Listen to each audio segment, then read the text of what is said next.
So hindi si DJ, Diyos ko, hindi si DJ. Kasi kung si DJ ang sasabihin kong pangalan. Obvious ba? Okay, so tinanong ko kung bakit lalaki. Ano, yung pamilya doon.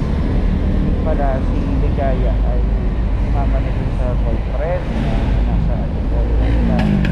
Tapos, yung kanyang pamilya naman nandiyan pa din pero ayaw ko din sa akin dahil magaganda daw ang tingin ng tao sa church. At parang magaganda ang tihis. Parang out of place sila. So ayun, natin kung anong hinahanap ng tao. Parang lumipat sila sa kay Pastor Portuguese. Pag nakita mo yung church ng Pastor Portuguese, kala mo junk shop eh. Parang ang vibes eh kamukha ng bahay ng ate mo. Oo, gusto nila doon. Yun nga, kaya sabi talaga kung